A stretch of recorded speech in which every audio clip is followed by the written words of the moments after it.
C'est tombé dans des oreilles, on dirait. On sait jamais. Généreux. S'il vous plaît, s'il vous plaît. Je peux 1500 €, s'il vous plaît. C'est quoi ça? Pour la clim. S'il vous plaît. Pour pas qu'on cuise l'été. Pour pas qu'on cuise. Nous allons lever. Faire une levée de fonds. Ah là là. C'est ce qu'il faut faire. Non, mais c'est qu'ils vous prennent, hein, les trucs de clim, vous avez vu, ça coûte. C'est quand ils font des interventions. Vous avez vu ça? C'est des malades, hein. Ah, c'est un métier. C'est. Oh. Ah, j'ai pas L'installation et même des fois sur les maintenances. C'est en degré. Oh, À quel égard à ce point?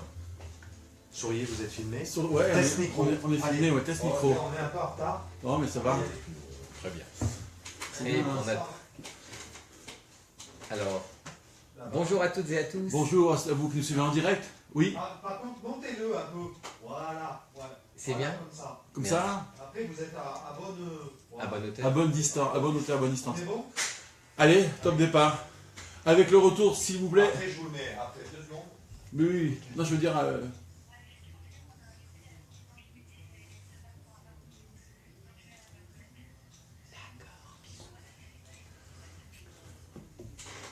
En direct, donc. Bonjour à toutes et à tous. C'est des courses de Un cheval. grand merci à nos followers. Et nous entamons le direct radio immédiatement également. Et oui, c'est parti. Le générique est déjà en route.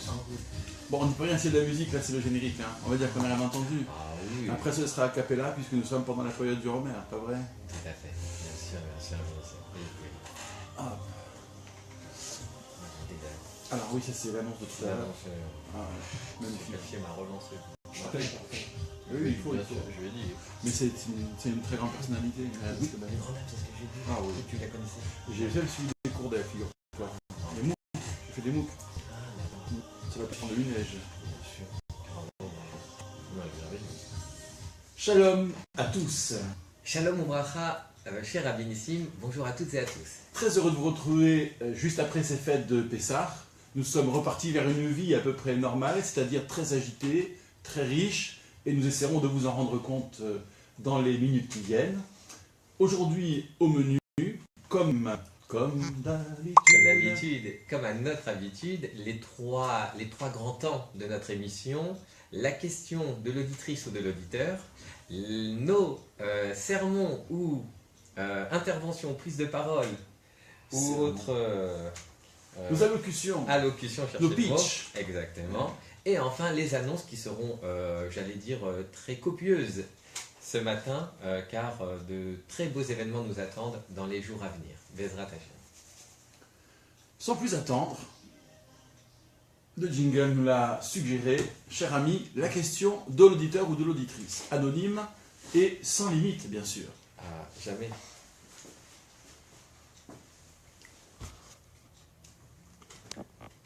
Je découvre parmi la pléthore de questions qui nous est soumise, celle qui a retenu notre attention, c'est-à-dire celle pour laquelle que nous avons tiré. En un mot, à quoi sert de se souvenir? Pas mal. J'ai presque oublié. Non, pardon. À quoi sert de se souvenir? À quoi sert de se souvenir? C'est une question toute simple, et pourtant qui implique tellement de ressorts de notre activité cérébrale et émotionnelle. À quoi sert de se souvenir? D'abord, on observe que dans la Torah, c'est un commandement qui prend plusieurs formes. Je dirais quand même qu'on pourrait lister 10 commandements du souvenir. Ça va d'Amalek jusqu'à souvenir d'Amalek, mais avant celui-là, celui de la sortie d'Égypte, puis du Sinaï, puis de Myriam aussi, c'est qui lui est arrivé dans le récit biblique, et encore quelques autres. Jusqu'à Jérusalem. Jusqu'à Jérusalem, bien sûr. Yerushalayim. Bien sûr, si je t'oublie Jérusalem. Bon, cette liste, comment elle s'est constituée, c'est pas notre sujet, mais c'est surtout à quoi ça sert. Moi, je vois qu'il y a À quoi dans ces listes, dans ces devoirs de mémoire, tels qu'ils investissent notre calendrier et notre temps présent, moi, je vois 2 catégories de souvenirs. Et pour une fois, je serai un peu binaire. Les souvenirs lointains, je veux dire qui renvoient à des récits consignés, des récits mythiques, dans le sens plein du mythe, c'est-à-dire loin de nos outils de vérification scientifique. Et d'un autre côté, les récits qui nous sont transmis, c'est-à-dire qui sont vécues par des ancêtres que nous pouvons identifier, qui sont dans notre histoire, dans notre temps historique, et non plus dans notre dimension mythique. Je pense notamment, puisque nous sommes dans la semaine de Yom HaShoah, la Shoah elle-même, devoir de mémoire. La semaine prochaine, il y aura Yom HaZikaron, d'accord, les soldats de Tsahal tombés pour la création de l'État d'Israël et pour les guerres d'Israël. Donc ce devoir de mémoire, il est en fait à deux dimensions, enfin à deux vitesses, je ne sais pas, mais à deux dimensions. À quoi ça sert, selon toi, de se souvenir? À quoi on s'attache d'abord quand on se souvient? Effectivement, quand nous nous souvenons, parce que c'est certainement un devoir collectif, le devoir de souvenir, eh bien, nous remémorons des événements. Tu as raison d'insister sur la notion, comment dirais-je, entre guillemets, j'allais dire, probatoire ou probante, c'est-à-dire à chaque fois que nous avons un devoir de mémoire, souvent il est, comment dirais-je, corroboré par des preuves, par des témoignages, par des éléments qui vont le nourrir, entre guillemets, et c'est ce qui va nous permettre justement de le transmettre, c'est-à-dire de le perpétuer. Lorsque nous avons un devoir de mémoire, alors bien sûr que chacun a un devoir individuel, mais ce sont des individualités qui vont faire que ce devoir devient un devoir collectif, et un devoir également, et même, je dirais même un impératif moral. C'est-à-dire qu'il y a cette idée d'informer, de transmettre. Donc pour répondre à la question, à quoi sert? Là, tu parles des souvenirs historiques. Je parle de souvenirs historiques. Ce que j'appelais la deuxième catégorie. La deuxième catégorie. D'accord. Et au niveau religieux aussi, on peut dire que c'est la même fonction. Quand on transmet, par exemple, Zachor et Ayom Asher Yatzata Mitzraïm. Souviens-toi de la sortie d'Égypte. Cela fait partie des dix impératifs dont nous avons le devoir de nous souvenir. À quoi bon se souvenir de la sortie d'Égypte, si ce n'est de se souvenir, nous sortons de la fête de Pessah, de manière vivante et active, du statut du peuple juif en Égypte, de la condition à la fois historique du peuple d'Israël en Égypte, mais également bien sûr de rappeler que pour nous religieusement, ce fut une étape qui sera entre guillemets après un tremplin pour nous préparer spirituellement au don de la Torah. Donc je vois bien la dimension morale, parce que se souvenir de la sortie d'Égypte, c'est aussi la reconnaissance. Donc ça crée la dette morale. Le souvenir répond à la dette morale. N'est-ce pas? Tout à fait. Et je dirais que c'est idem pour, pour les souvenirs historiques. Nous avons une très lourde dette morale. Dette morale vis-à-vis de ceux qui sont partis sans justification, uniquement parce qu'ils étaient juifs. Et donc les oublier, ce serait parachever le travail des bourreaux. Donc moralement, nous sommes en dette vis-à-vis d'eux. Tout ce que nous pouvons faire pour eux, ça reste souvenir. Est-ce que nous ne pouvons faire que cela? Est-ce que le souvenir suffit? Là, c'est peut-être un deuxième volet de la question. Idem pour l'histoire d'Israël contemporain. Ceux qui ont versé leur sang pour que ce pays puisse exister, puisse être en sécurité, et je dirais même plus généralement dans toute communauté nationale, dans toute communauté humaine, même très largement, lorsqu'il est question d'honorer ses morts, d'honorer ses victimes, dans ce sens-là, donc je parle de la mémoire mortuaire, c'est la dette morale dont il est question, à qui nous devons. Voilà. Donc j'entends pour la dimension morale le règlement de la dette. Dans tous les cas, tentative de régler la dette morale. Et cette dette, elle est perpétuelle. Quelqu'un qui a donné sa vie, rien ne rembourse au fond. Rien ne comble le manque à gagner. Pas même l'accomplissement de la destinée d'une nation tout entière. Pas même cela. Donc la dette reste perpétuelle, bien sûr. Y aurait-il d'autres fonctions du souvenir? Je dirais même des fonctions au-delà de la dette morale, Bien sûr. des fonctions plus actives. Bien Par sûr. exemple, dans les 10 souvenirs mythiques que j'évoquais, donc là je reviens sur le premier registre, se souvenir de Myriam par exemple, ou se souvenir d'Amalek. Ici il n'est pas question de dette morale. D'accord, ce sont des moments sévères dans les récits de la Torah. Myriam est châtiée pour avoir dit du mal de son frère, puis elle est réhabilitée parce que Moïse prie pour elle. Amalek attaque 3 jours après la sortie d'Égypte. Et dans cette liste, en réalité, on voit qu'il y a des objets complètement différents, des modalités de souvenirs complètement différentes. Ce souvenir du Sinaï n'a sans doute rien à voir avec ce souvenir d'Amalek. ce souvenir du Shabbat n'a effectivement rien à voir avec Myriam ou d'autres, ou Bilram, d'accord? Je reviens volontiers Alors, sur les deux exemples. Ouais. L'exemple de Myriam, c'est un exemple qui met l'accent sur, on pourrait dire d'une certaine manière, l'altérité, c'est-à-dire la manière dont on doit porter un jugement sur des événements, sur une personne, sur un comportement. Myriam qui observe de manière un peu extérieure, entre guillemets, qui qualifie son frère Moïse, Moshe Rabbeinu et non des moindres, qui se serait séparé de sa femme pour des raisons spirituelles, des raisons religieuses, afin de pouvoir être en communication permanente avec l'Éternel. Voilà que sa sœur va entre guillemets, le stigmatiser, dirions aujourd'hui, et que Dieu va prendre la défense. Dieu prend la défense. Prophète. Ouais. C'était ça. Bravo. Prend la défense de Moïse. Alors, et bien sûr, avec un enseignement, c'est donc l'une des fonctions du souvenir, un enseignement pratique, un enseignement, c'est-à-dire tirer les leçons de l'histoire. Voilà. Donc pédagogique, c'est ça que tu veux dire. Voilà, la pédagogie. Dieu dit, bravo. Dimension pédagogique du souvenir. Exactement. Et peut-être dit à qu'on Moïse, part Shabbat, Sinaï, Égypte, ça a à voir aussi avec l'identité. C'est vrai, c'est très juste. L'identité, l'identité... Communauté de souvenirs. Exactement. Communauté de souvenirs, l'identité collective, l'identité particulière qui s'inscrit dans une communauté qui peut être une communauté nationale, etc. Et ça, communauté de destin, comme on dit couramment. Alors maintenant, je te pose une question piège. On vient de dégager quelques significations du souvenir, d'accord? À savoir, dette morale. Bon, on a un peu amalgamé les deux catégories, souvenir mythique et souvenir historique. Mais dette morale, deuxièmement, pédagogique ou didactique, et troisièmement, identitaire, en tant qu'appartenance à une destinée commune, un souvenir commun, un socle commun. Ces trois dimensions, qu'est-ce qui les regroupe? Parce que c'est le même mot à chaque fois, Zachor. Souviens-toi. D'accord.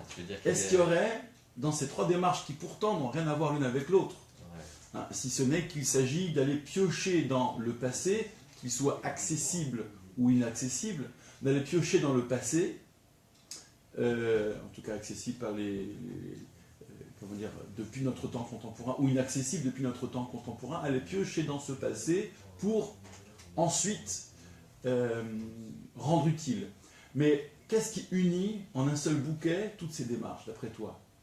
Le mot Zachor, qu'est-ce qu'il évoque pour toi? J'imagine que c'est par là qu'on doit chercher l'indice. Certainement. Dans l'idée de Zachor, il y a l'idée de... Il y a pas mal d'idées sous-jacentes à Zachor. L'idée de souvenir, la Torah met souvent l'accent sur Zachor Tizkor. Zachor, c'est un impératif, souvenir, Tizkor, tu te souviendras. Ce qui peut être étonnant, c'est que on pourrait penser que le souvenir, à un moment de l'histoire, peut s'arrêter. C'est-à-dire, on pourrait estimer qu'à un certain moment, eh bien, l'enseignement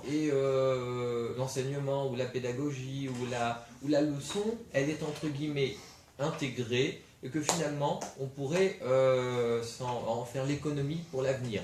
À un certain moment de l'histoire, un peuple pourrait très bien dire « Oh bien, notre passé, finalement, il ne nous engage plus. » Ou nous ne sommes plus un peu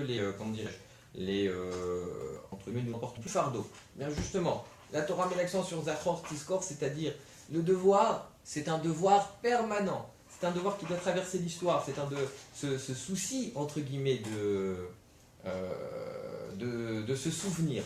C'est-à-dire qu'en un mot, c'est un devoir, je dirais, qui doit traverser les générations de manière un peu inlassable. Moi, c'est peut-être le point commun que je peux retrouver, et je t'écoute volontiers. Ouais. Alors, c'est une intuition. Oui, j'entends bien. Moi, je réfléchis à haute voix. Non, je réfléchis dans ma tête en t'écoutant pendant que toi, tu t'exprimes à haute voix. Zachor a à voir avec Zachar, à la racine. Zachar, qui veut dire le masculin. Et le masculin, moi, j'entends deux choses. Masculin, je dirais que symboliquement, alors, évidemment, aujourd'hui, quand on parle masculin-féminin, on passe pour de vilains conservateurs, Et oui. tant pis. Mais j'ai pas osé me... les mots, ils sont là, ils existent, ils sont connotés, ils ont au moins le poids de l'histoire. Masculin, symboliquement, incarnerait, si je prends par exemple comme référence la mystique, le principe actif. Bien sûr qu'il ne s'agit pas de gratifier tous les hommes d'activisme et d'initiative, et je ne dis pas cela. Mais cela représente symboliquement le principe actif, comme s'il s'agissait d'une part de ne pas laisser le passé en sommeil, parce que c'est la tentation. Le passé est par nature absent de notre présent. Exactement. Il Notre quotidien. n'est plus de notre quotidien. Il est par nature absent, et pourtant il s'invite. Je dirais que le passé nous échappe si, de manière active, nous ne le prenons pas en charge. Il s'agirait, plutôt que de se laisser hanter et de manière aléatoire par le passé, d'en réaliser un produit par le fait de notre activité, d'en réaliser un produit exploitable. Qu'il s'agisse de dette morale, qu'il s'agisse de pédagogie, qu'il s'agisse d'identité, il s'agit d'investir le passé et d'en fabriquer quelque chose, et de manière active. Donc c'est une première chose. Et puis quand on dit masculin, principe masculin, cela suppose un principe féminin. Quel est ce principe féminin? Quelle est cette part symbolique fécondée par le passé? Eh bien, je dirais très simplement que si, par analogie, on dit du souvenir tourné vers le passé qu'il est zachar, je dirais que le futur en gestation, le futur qui n'apparaît pas encore est le nekeva. Et que le point de rencontre, c'est le souvenir. Comment on fait si le présent était aussi le lieu d'une rencontre entre un passé fécond et un avenir plus ou moins garanti, ou en tous les cas investi aussi, donc il s'agirait aussi de ne pas laisser que l'avenir nous échappe, eh bien ce point de rencontre entre masculin et féminin se joue par notre responsabilité. Nous serions donc en charge de faire se rencontrer le zachar, souvenir, et le nekeva, futur. Voilà une proposition lapidaire, mais qui peut-être pourra, j'espère, à défaut de mieux, satisfaire notre auditeur. Donc le gong a sonné, c'est maintenant le temps de la synthèse. La synthèse. Donc à cette question, fonction du souvenir, comme nous l'avons dit, un souvenir un peu qui est lié un peu entre guillemets au mythe, un autre qui est lié d'une certaine manière, on pourrait dire, à l'histoire contemporaine.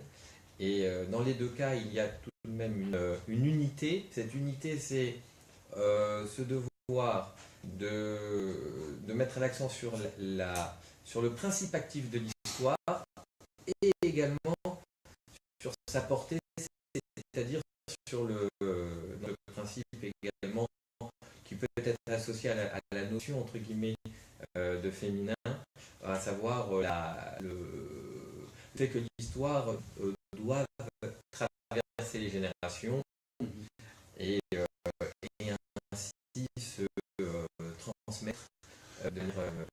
Donc là, naturellement, tout simplement.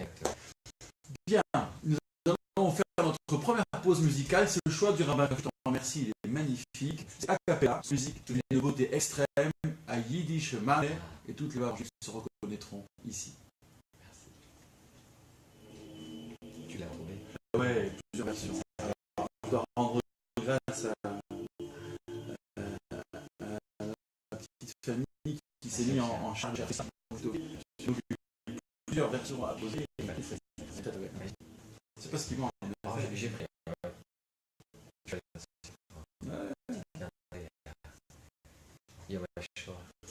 Et oui, vraiment, bien sûr. Très bien. Qu'est-ce qu'on a annoncé? Jeudi soir.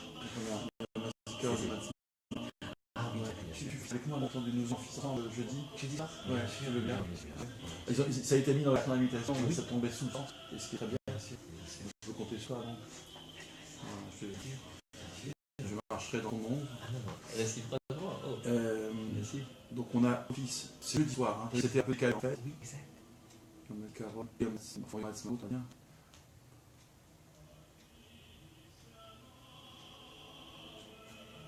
Et qu'est-ce qu'il y a d'autre? Donc, oui, plus la soirée au CCJ. Mireille Daspebel, la conférence sur son dernier livre qui est une merveille.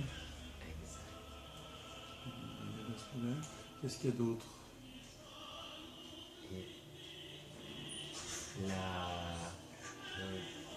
Jeudi soir, je sais qu'il y a aussi dimanche prochain le showman de Judith. Tu l'aimes pas? Ah, d'accord. Non. Ah, Je sais pas. ah, Ouais, vas-y. Si, au contraire, bien sûr. c'est ça. On le lance déjà maintenant? C'est quand? Ah, c'est un peu tôt, c'est ça. C'est un peu tôt, oui. Je sais pas. Parce que c'est dimanche, je me rends pas compte, c'est dimanche 8, c'est ça. Oui, tu as raison, tu as raison.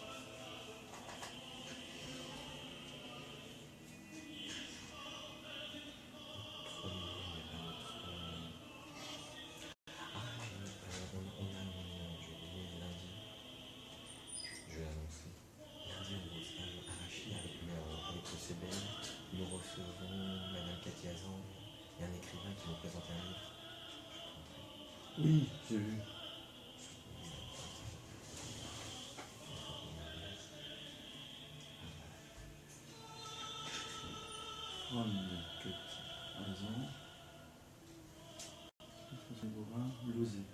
Et oui, oui. Et c'est Cyril Bonamy qui présente, magnifique. Et oui, oui, j'ai cet honneur. Bon, bah écoute, oui, je ferai tâcher d'être humain.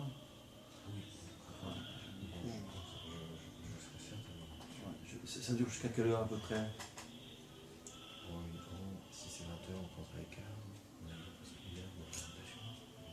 Et c'était à 20h.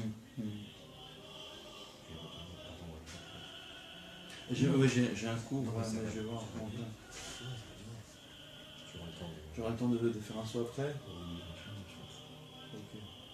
Parce que évidemment, vous commencez à l'heure. Non. Ah bon? Oui. Comme d'habitude. Non. J'avais annoncé. C'est pas ça. Non, C'est ce que je dis toujours. Avec Paul Rabin, qu'on a des cours de retard. Non, il nous reproche. De quoi? D'être en retard? Non. Non, jamais. Donc là, je... Ok. Bon, bah voilà.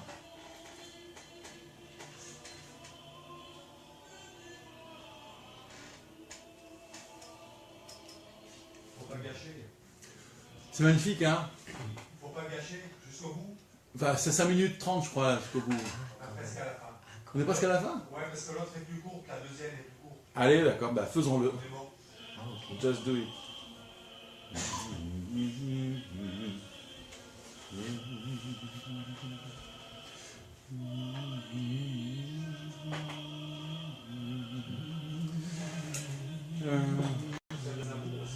Comment? Ah oui, Aznavour, bien sûr. Oh. Il l'a fait. De quoi il la chante, lui? En yiddish? Non. C'est vrai, il y avait la version d'Aznavour. Ah oui, exact. Mais bon, elle est musicale, voilà. Elle est instrumentale. Elle est instrumentale, oui. Non, enfin non, oui. C'est ça? Oui, il y a l'accompagnement, oui, Voilà. c'est normal. Ah. Presque. Presque. Bon. On se tient prêt.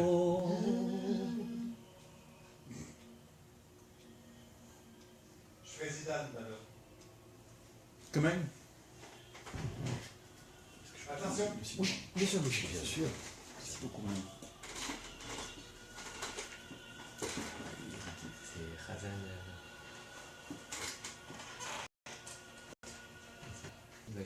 Ah, Yiddish Mamet, voilà. Donc, excellente interprétation. Tu fais le choix de Rabbin Knafo. Nous te remercions, cher ami. Et un point pour le Rabbin Knafo. Sans plus attendre, nous l'écoutons avec ferveur et une attention religieuse juste après ceci. Si je puis me permettre, un grand merci à la personne qui a trouvé cette version en a cappella. Qu'elle soit remerciée et bénie, ainsi que tous ses proches. Quelques mots sur la paracha de la semaine, paracha Shemini. Paracha Shemini, non pas que le français rejoint l'hébreu, Shemini veut dire en hébreu le 8e jour. Et dans Shemini, il y a peut-être l'idée de cheminement aussi. Mais non, mais là, bien. je ça n'engage que moi car il n'y a pas de racine française entre chemin et chemini. Qui sait? Qui sait, mais qui sait exactement. Et en tout cas, effectivement, cette paracha va nous conduire et nous cheminer vers des horizons insoupçonnés. Je pense à quelque chose qui nous est cher et qui nous accompagne au quotidien, la cache-route. La cache-route, c'est-à-dire les règles relatives à la consommation des aliments cachers, c'est-à-dire autorisés. Et nous savons combien la cache-route, c'est-à-dire l'ensemble des aliments autorisés selon la Torah et toutes les règles également qui président à la cachérisation des aliments, des viandes notamment, l'interdiction de mélanger le lait et la viande, les règles relatives également aux ustensiles qui servent à la fabrication, à la cuisine de ces aliments. Tout cela, eh bien, ce sont des règles extrêmement contraignantes. Et non seulement elles sont très contraignantes, mais également la fabrication de certains aliments requiert j'allais dire les services entre guillemets, c'est-à-dire la présence de mashgichim, c'est-à-dire de contrôleurs et de surveillants rituels, etc., etc. Et finalement, on pourrait se demander pourquoi la Torah a été si entreprenante dans ce domaine et pourquoi est-ce que la Torah finalement exige de nous, du peuple juif, du peuple d'Israël, d'être aussi à cheval sur des règles qui sont des règles alimentaires, des lois alimentaires. Et finalement, pourquoi est-ce que la Torah et pourquoi nous pouvons nous demander légitimement si la Torah n'aurait pas pu faire l'économie, finalement, je dirais, de l'éthique, j'allais dire, de la nourriture. L'éthique de la nourriture, c'est-à-dire un peu, finalement, ne pas nous interdire tous ces aliments qui le sont, comme vous le savez. Et finalement, quel est l'objectif intrinsèque aux règles alimentaires? Tout d'abord, j'aimerais rassurer nos auditeurs en leur disant un enseignement qui me tient à cœur de rappeler, il est dit dans le Talmud que tous les aliments qui ne sont pas autorisés trouvent on pourrait dire leur équivalent ou leur ersatz dans la cache-route. Et c'est un enseignement très étonnant que le Talmud, comment dirais-je, ressent le besoin de nous enseigner. Le Talmud veut nous rassurer en nous disant, sachez qu'en mangeant cachère, eh bien, vous ne perdez pas ni en qualité, ni ni au niveau gustatif. Voilà que le Talmud nous dit que même les aliments que dans la tradition juive, eh bien, nous avons toujours décriés, je pense au cochon ou au porc, le Talmud nous dit la cervelle d'un poisson particulier, shibuta, si ma mémoire est bonne, eh bien, le Talmud nous dit il a le goût, accrochez-vous, du jambon de Bayonne. Du jambon de Bayonne, le rabbin a compris, parce que... Excellent. Oui, effectivement, nous l'avons goûté de loin, Rabbinissime, n'est-ce pas? Nous l'avons humé à défaut de l'avoir goûté. Mais... Enfin, tu l'as humé. Oui. Frédéric me confirme qu'il a bon goût, n'est-ce pas, notre régisseur général? Eh bien, à défaut de l'avoir goûté, effectivement, nous l'avons peut-être humé en traversant les rues de cette ville historique. Et voilà que le Talmud nous dit que la cervelle de ce poisson a le goût de ce poisson cachère, entendez bien, autorisé, a le goût de la viande donc de porc. Et ainsi de suite, dirions-nous. Donc voilà que la Torah déjà cherche à nous défrustrer. Ça, c'est le premier enseignement que je cherche,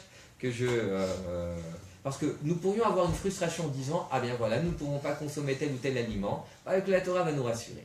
Deuxième enseignement lié à la cache-route, c'est que peut-être la Torah nous interdisant tout de même un certain nombre d'aliments, peut-être qu'elle attend de nous une démarche particulière. Et cette démarche particulière, c'est un enseignement que nous allons retrouver dans toutes les parachiotes à partir de maintenant, de Shemini à la paracha Kedoshim. Les Avdil ben Kodesh, les Chol ben Atahor la Tamé. La Torah, à travers l'enseignement des règles relatives à la cache-route, eh bien le réflexe que nous avons lorsque nous faisons nos courses, c'est de nous demander si tel ou tel aliment est autorisé, tel ou tel aliment est interdit. Et donc ainsi, nous mettons de manière très très active et même hyper active, j'allais dire tout notre, comment dirais-je, notre intellect en, comment dirais-je, en activité pour nous demander à chaque fois, nous interroger pour savoir si tel ou tel aliment est autorisé en vérifiant bien sûr les listes des produits autorisés ou parfois les ingrédients, etc. etc. Et donc d'une certaine manière, la Torah nous pousse à quelque chose qui est d'une certaine manière le contraire même de la paresse, j'allais dire intellectuelle et religieuse. À savoir la nécessité toujours de s'interroger, de se demander si tel ou tel aliment est permis ou s'il est interdit.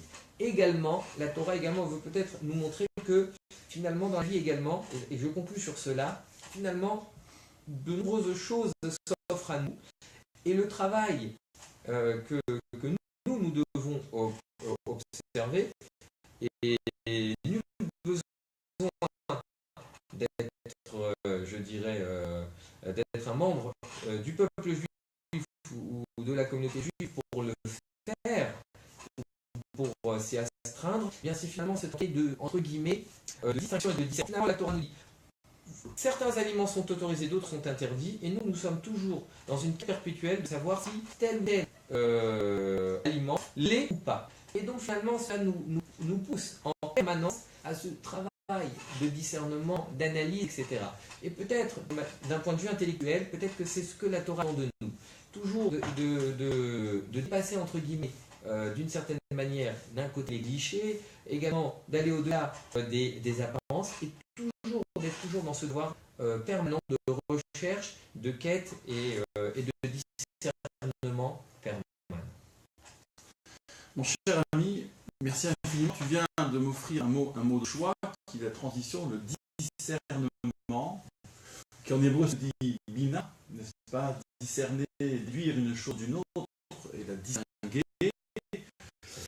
Parce que discernement, distinction semble être le fil rouge de la Parashat Shemini, où au début il est question de ce que les fils d'Aaron doivent faire très exactement, comment ils appréhendent le sacré et d'un autre côté le profane, comment ensuite on sélectionne les espèces autorisées ou pas, pures et non pures, selon la formulation talmudique, celle qui n'est pas pure, enfin, toute la formulation biblique sur laquelle le Talmud apporte un éclairage. Je voudrais revenir justement sur cette notion qu'on appelle en hébreu la havdalah, la distinction, la séparation. Parce qu'elle paraît singulièrement négative. Pourquoi? Lorsqu'un tout harmonieux semble fonctionner, le règne animal, l'espace dans lequel l'homme évolue, pratiquer une distinction. Pourquoi dire ici oui, ici non? Ici je vais, ici je ne vais pas, en tout cas pas dans le même état. Ceci je le mange, ceci je ne le mange pas. Qu'est-ce que signifie cette distinction? Pour y revenir, c'est très simple, il suffit de scruter de près ce texte que tout le monde connaît par cœur pour le chanter avec bonheur à la sortie de Shabbat, c'est le texte de la prière de Havdalah. Après les senteurs et la flamme, sur la coupe de vin, on va dire ceci, Baruch, béni soit celui qui, etc. Hamavdil ben kodesh lechol, qui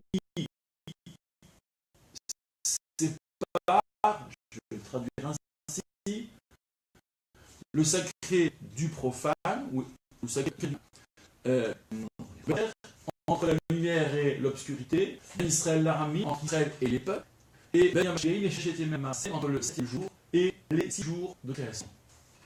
Alors, bon, évidemment, c'est gênant, là encore, parce que si on sait lire à peine entre les lignes, on voit qu'il y a deux polarités, négative et positive, que le Kodesh est positif par rapport au Chol, le sacré par rapport au profane, comme la lumière l'est par rapport aux ténèbres, comme le Shabbat l'est par rapport au jour d'action, et donc comme Israël l'est par rapport au peuple.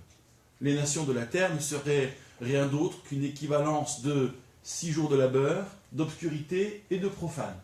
Ce qui, excusez du peu, et déjà, comment dire, représente de commencer la semaine avec une belle marque d'orgueil. Je ne sais pas dans quelle mesure elle rend service, cette marque d'orgueil. Et je voudrais bousculer ce texte. Le bousculer comment? En marquant une absence. Puisque la plupart des références, notamment 2 sur 4, ténèbres, lumière, 6 jours, Shabbat, ont à voir avec le récit de la création, Et c'est vrai que dans la création, dans ce récit de la Genèse, le premier, il y a des distinctions, c'est vrai. Mais il y en a une officielle, où la racine Havdalah apparaît justement, et qui est absente de la prière de la Havdalah, c'est lorsqu'au deuxième jour, Dieu sépare les eaux d'en haut des eaux d'en bas. Vayavdel Elohim.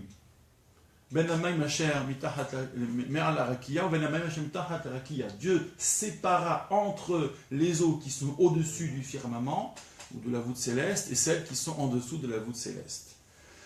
Et ça manque. C'est curieux quand même. Parce que dans les autres moments de la création, la Havdalah est un fait, mais ici elle est dite, elle est assumée, elle est proclamée. Donc je m'inquiète de cette absence. Sur ce Vayavdel, Dieu sépara, qu'est-ce qu'on observe? On observe, curieusement, qu'il n'est pas dit Kitov. Dieu a vu que c'était bon. C'est pas marqué. Pour tous les autres jours, c'est marqué pas pour ça. Et pourquoi? Le Midrash dira parce que Dieu a inventé la mahloket, la discorde, la controverse. Ces eaux qui se séparent, ce tout pourtant homogène qui artificiellement va s'opposer, celui qui est en haut représente une perspective antagoniste par rapport à celui qui est en bas. L'en haut spirituel, l'en bas le matériel, on peut imaginer toutes sortes de tensions entre les deux, et pourtant c'était un tout homogène, représente symboliquement la controverse à l'état pur, c'est-à-dire par exemple deux maîtres, deux hommes qui ont un socle commun de connaissances, qui ont des objectifs communs et qui pourtant vont s'affronter. Bon, objectifs communs, peut-être contradictoires, divergents, mais disons qui sont ontologiquement les mêmes. Ils sont tous les deux des hommes et des maîtres. Et ça, c'est vécu comme un moment un peu difficile. Alors pourquoi Dieu l'invente? Pourquoi la marloquette est in fine nécessaire? Pourquoi la controverse est nécessaire? Ça, c'est encore un long débat. On pourrait dire de manière un peu lapidaire qu'il est nécessaire qu'il y ait affrontement, c'est-à-dire qu'il y ait rencontre. Quand on n'est pas d'accord, on a deux possibilités. Et là encore, pardon d'être binaire. Ou bien on est chacun dans son coin et on rumine son désamour, voire sa rancœur et sa haine. Ou bien on décide d'aller crever l'abcès et de voir. Et je dirais que quand deux personnes, quand il y a clash, au moins il y a rencontre. Et d'éviter le clash en permanence, et que chacun évolue dans son coin, ma foi, est d'abord très appauvrissant, et puis surtout, et la division profonde qui dure, la marloquette, c'est la résolution de la division et de l'antagonisme, pas sa consécration. Mais je reviens à ma prière de Havdalah. Si Vayavdel Elohim, Dieu sépara les eaux d'en haut et les eaux d'en bas, est absent de la prière de la Havdalah, c'est que la Havdalah, la séparation comme nous l'entendons dans les registres qui sont dits dans cette prière, n'est pas la marloquette. Ce n'est pas la distinction, ce n'est pas la répartition entre des contraires qui s'opposent, voire même qui s'affrontent. Et oui, c'est tout un autre schéma. Le schéma, c'est quoi? C'est qu'il y a deux temps. Dans chacun des quatre thèmes de la prière, il y a deux temps. Au commencement était le profane, apparaît le sacré. Au commencement étaient les ténèbres, apparaît la lumière.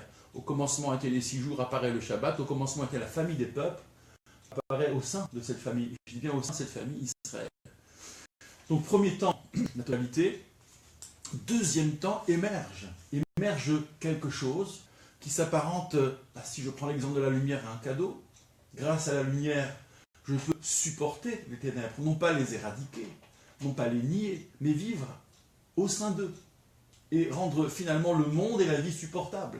Grâce au sacré, je peux assumer le quelconque, je peux assumer l'ordinaire et le rendre beau, somme toute. Et se dire que dans l'ordinaire, il y a toujours aussi une part de sacré. Je peux chercher le sacré, le vouloir, le désirer dans le temps qui n'est pas sacré. Là, je passe directement au registre du Shabbat. Toute la semaine, et c'est la plus belle illustration, qu'est-ce qui se passe? Il se passe que le Shabbat est une joyeuse obsession, que nous en collectons les fruits après que le Shabbat soit passé, que nous sommes déjà disposés à le recevoir depuis le milieu de la semaine pour le vivre à nouveau. Évidemment que la vie ne peut pas être un long Shabbat, ça se saurait. En revanche, le labeur, cette vie si difficile, elle trouve son sens, sa signification et sa beauté dans le fait qu'à de certains moments, il y a un Shabbat, en l'occurrence une fois par semaine.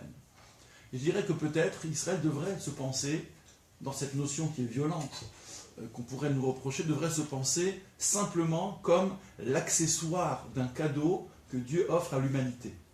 à savoir, chacun peut être imprégné de ce parfum de proximité avec Dieu. Chacun à sa manière, ce sacré-là existe, cette possibilité existe, et l'humanité n'est pas seulement livrée à elle-même, puisque Dieu a choisi un peuple, ça veut dire que d'une certaine manière, il choisit chaque homme, qu'il choisit tous les peuples, qu'il tend, qu'il dresse ce pont entre lui et l'humanité. Voici comment je comprendrais, à la limite, la prière de Havdalah. Au commencement était l'uniformité, au final, dans un deuxième temps, est la diversité, et cette diversité doit rendre le monde et la vie supportable. Sans quoi naître malgré soi et mourir malgré soi serait d'une laideur infinie. De cette laideur, nous pouvons faire une grande beauté. Voilà, dernière pause musicale, puis ensuite il y aura nos annonces. C'est parti. Ça va être juste, hein? Bon, on fera court. Mais elle est courte, la chanson. Ouais. Merveilleux, ici. Très beau choix.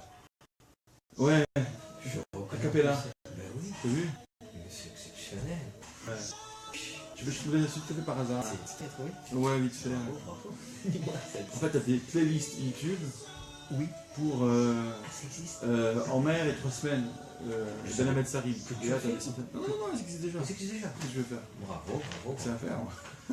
Je Elle existe déjà. suis bluffé, c'est merveilleux. On m'avait parlé d'une playlist qu'on m'avait envoyée Il y en a plein. sur WhatsApp. Ouais, il y en a plein.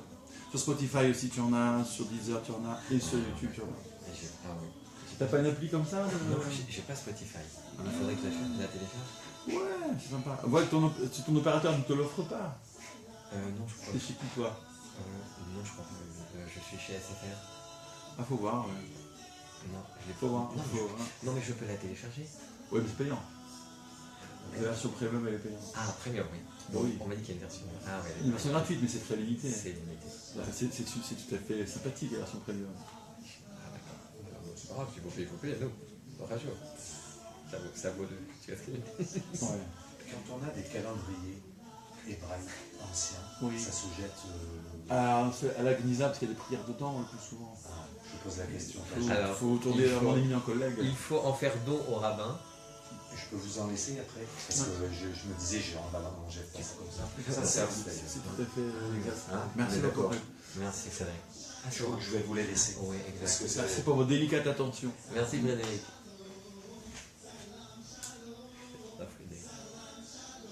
Ah, j'avais pas entendu.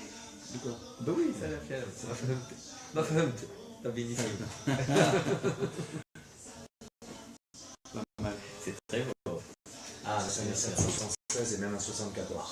Oula. Alors là, Allez, C'est pas un collector, mais presque. c'est pas des collections de Clément pour les enfants. Les enfants rafalent des pockets, je crois. Ça va être chaud. Très beau.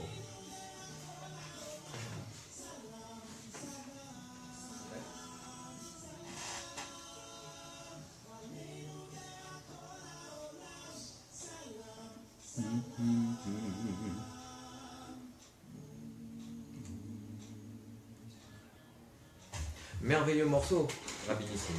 En un mot, je rappelle un événement à Rachid ce lundi 16 avril, à partir de 20h, en association avec le Cercle Bernard Lazare et le Bnei de Grenoble-Isère.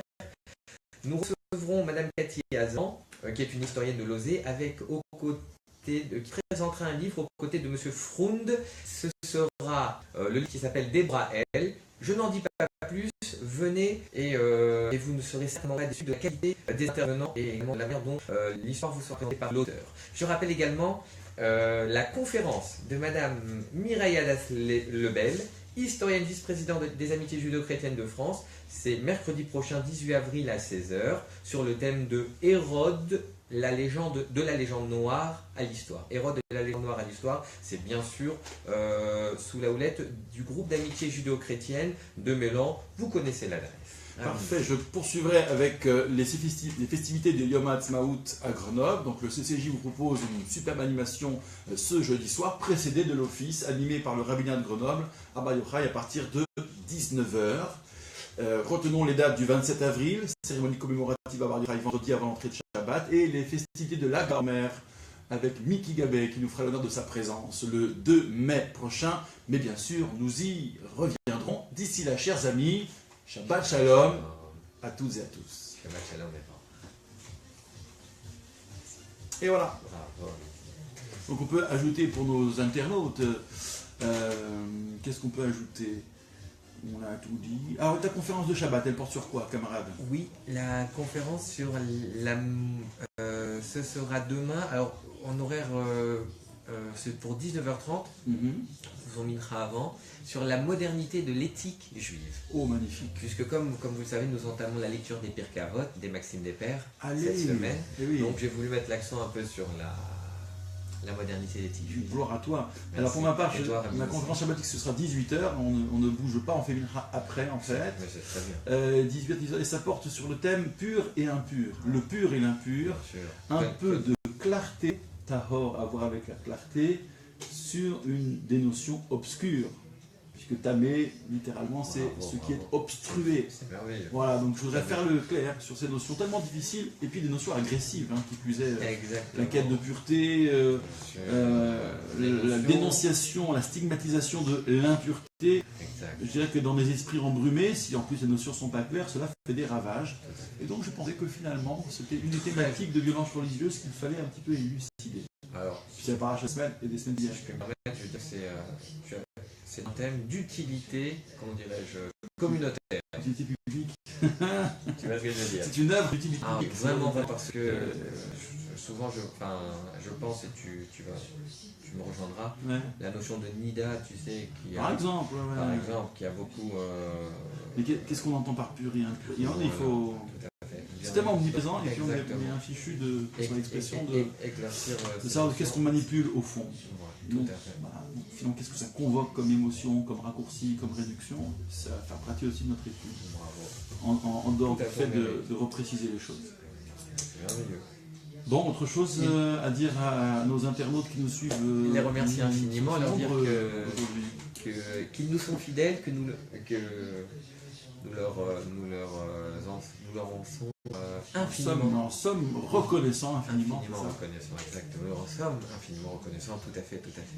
Et leur dire qu'ils n'hésitent pas également à poser toutes les questions qui peuvent même peuvent susciter notre. Qui peuvent fâcher. Il faut pas À hésiter. fâcher, aucun problème. Toutes Mais les qui peuvent questions. susciter notre. Voilà, notre- toutes les questions sont bonnes à poser, après on répond à celles qu'on veut. Mais, Nos interventions. mais voilà, ouais, ce serait Et notre émission, tout simplement. très bien. Il nous reste à nous souhaiter Shabbat shalom mon ami, bon courage à toi. Shabbat Kodesh, shalom. on va voir, puisqu'en effet c'est Rosh Chodesh qui approche à grands pas Et aussi. très bientôt. Et à très bientôt.